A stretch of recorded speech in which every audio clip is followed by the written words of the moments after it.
Hey guys, today we are going to go over a couple of little tweaks on your strokes um, property panel, and I want to show you a cool design that's super easy to do, and it uses some minor adjustments on your strokes property panel that I don't think you know about. So first thing, we are going to make a shape. Just going to do a basic rectangle.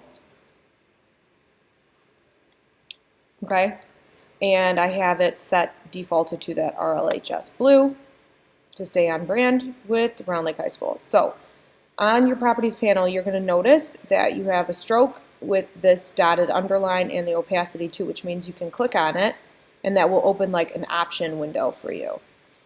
Now I have it at 54, it doesn't matter, 58. But right here, this is what I wanted to show you. Now, you know that you can, this works if you have an end of a path, but for your corner too, you can change it to give it like a different bevel.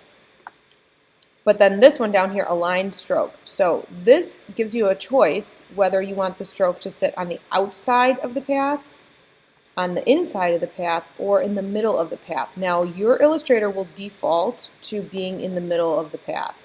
So you make a path and then you have this even distribution of stroke on both sides. But if you want, you can put everything on the inside or everything on the outside. So that in and of itself, like when I learned that, I was like, what? And it changed a lot of things for me. I had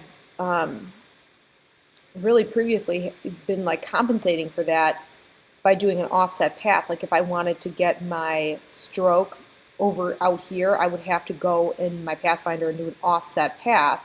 The same thing sitting outside here. But now with your aligned stroke, you can just put your stroke to the edge, on the outside, and the inside, or in the middle.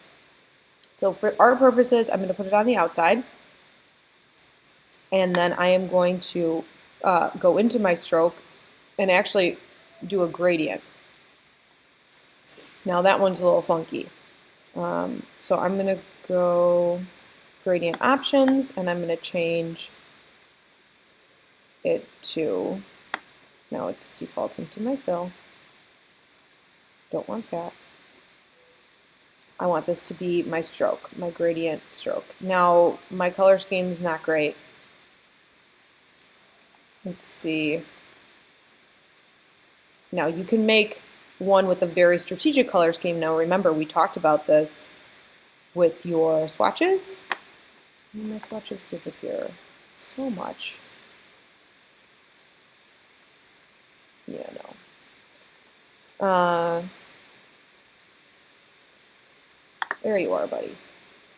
Remember, if you use the Open Color Themes panel and then you hit Explore, remember we talked about the color schemes that it gives you, and this is one that I had used a lot. I really like this color scheme. So if you're making a gradient, you can say add to my swatches. There it is. And then you can pull from this to make your gradient. Now not every color is going to blend well into the next color.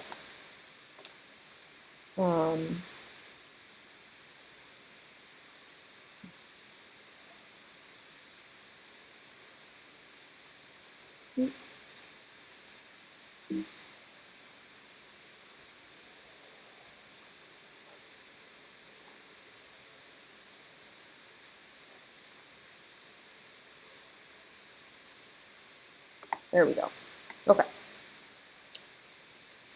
So that looks nice, and then I'm going to add one here, and then I'm going to add one here, I'm going to add one here, and my last one is going to be, yeah, see how nice that looks? Love it. All right, so there's my gradient, and you can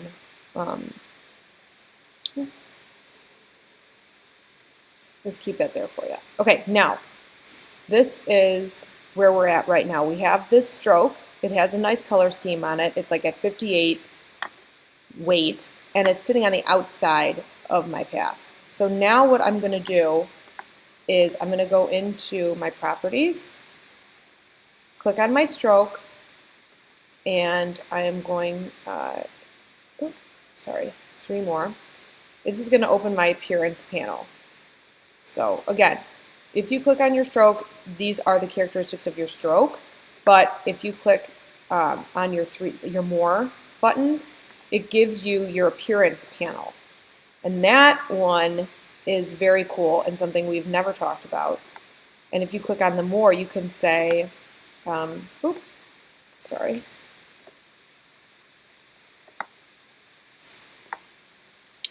Uh-oh.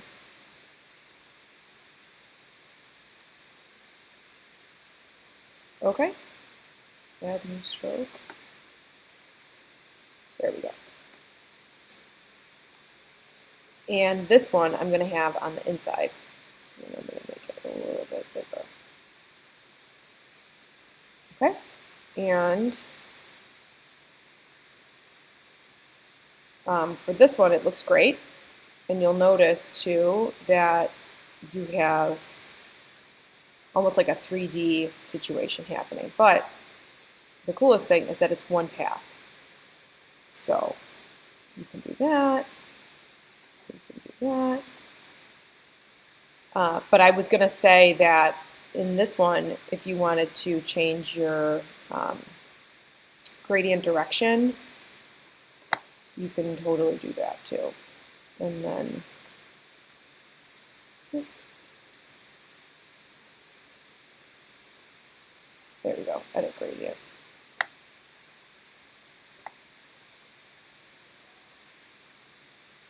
Switch it. There we go. That's what I was looking for. So this is the directional change, like reverse gradient. Alrighty. So there you go. I almost liked it better before. But this is the cool thing because it is one path. That's the coolest part. And then you can change it, whatever you want to do. All right?